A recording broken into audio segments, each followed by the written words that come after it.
Hey Stone Fabricators, it's Durand with NSI Solutions. I'm going to jump right into this so we can go home for the weekend. Recently got a comment through YouTube. We had a fabricator purchase one of our top polish kits, was having great luck with it, and then noticed he was getting little circular scratches and was asking us about redressing the turbos. And so that's what I want to talk to you about today, the importance of dressing your turbos and rounding the edges. Now, a lot of experienced fabricators take this completely for granted, but a lot of new fabricators, they don't know anything about it. So we're going to go ahead and go over it quickly and show you what we do here. This is our top polish kit. There's other videos on it. We can drop some links in the description. It comes with quite a few items. Now this is for granite, natural granites, true granites, and quartzite. It comes with floating turbos in 4 grits. They come like this, ready to go on a center hub backer.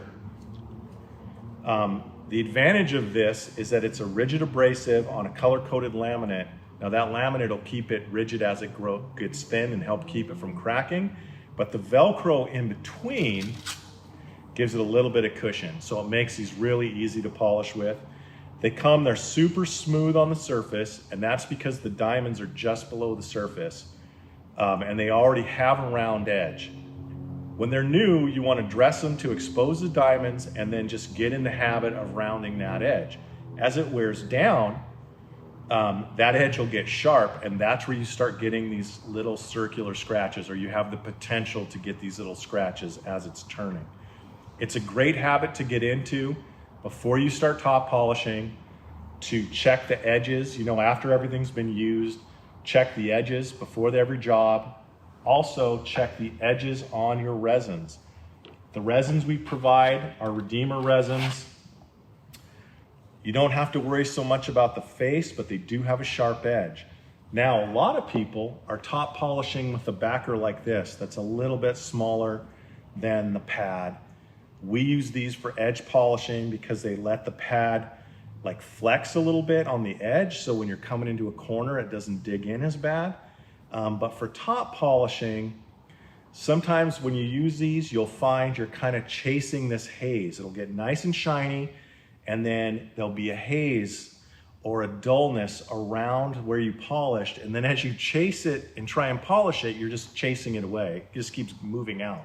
What that is, or we believe, is that edge with inconsistent pressure on it, not generating the same polish. So for top polishing, that's just a bit of an aside. For top polishing, we use a true 4-backer.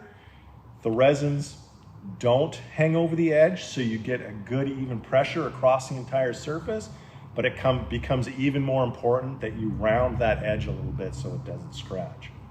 So what I have here, now you could use a center water feed air polisher, but I assume most of the top polisher guys are using an electric variable speed polisher, so we're going to use that.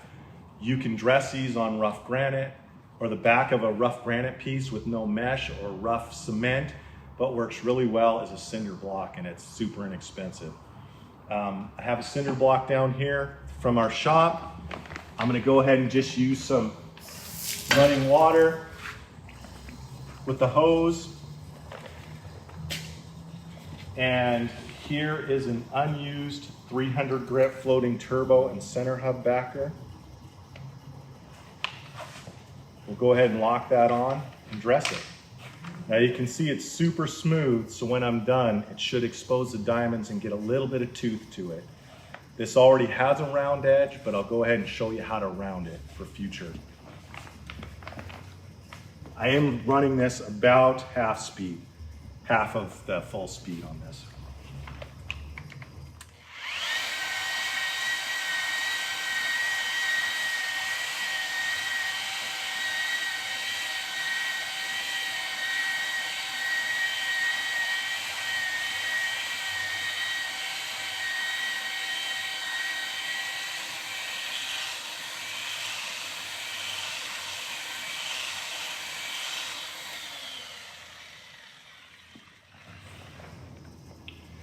So it's hard to see, but it's definitely rougher, has much more tooth to it. You can see the little diamonds have been exposed. And then the edge, of course, was round, but you saw me go ahead and round it some more. You want to make that round. You don't want to make just a 45 like a chamfer, because a chamfer, it's still going to have a sharp edge, just not quite as sharp. So it's very simple with the floating turbo. You can see that was brand new out of the package. It ran super smooth. For rigid turbos, now we don't provide these in our kit, but some people like to top polish with rigid turbos. It's the exact same process. It just feels different because there's no give, but the same thing. You can just run these. This is a 150, never been used before. Go ahead and dress that.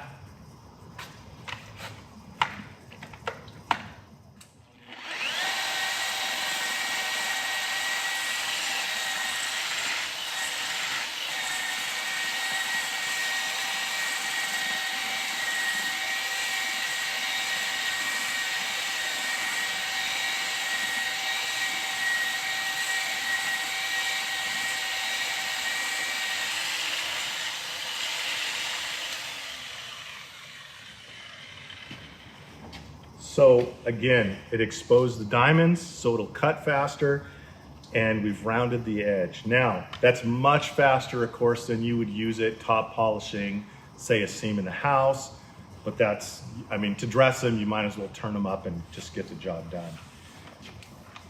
For a resin pad, here's a brand new Redeemer. I'll go ahead and roll the edge on that. You want to use these with a lot of water. I'm actually going to turn it down a little bit.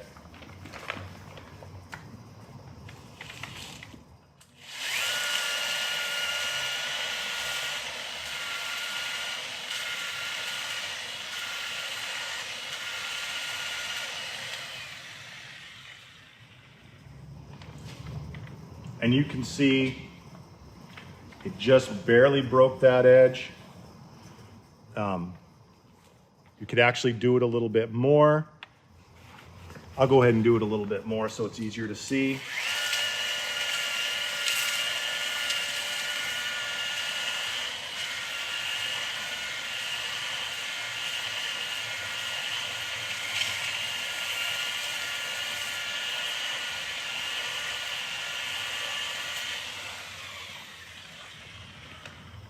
There, that's much easier to see. Now that's 1,000 grit resin. I will tell you, as you go up in grit, it takes a little longer to dress them, but it's well worth it. Kind of a side note here, pro tip if you want. A lot of experienced guys still like to use rigid turbos to do their top polishing. You can see it ran a little rougher down there, but when you're running it really slow, it's manageable. If they get out of flat and you start getting a lot of hop and you have a seam phantom, put them on your seam phantom and let the seam phantom, just a scrap granite, and dress them on the seam phantom, and that will re-flatten them if they happen to get out of flat. And that's just something that, I don't know, just a trick we learned a long time ago. Anyway, I hope you guys have a great weekend, and keep sending us your questions. Thank you.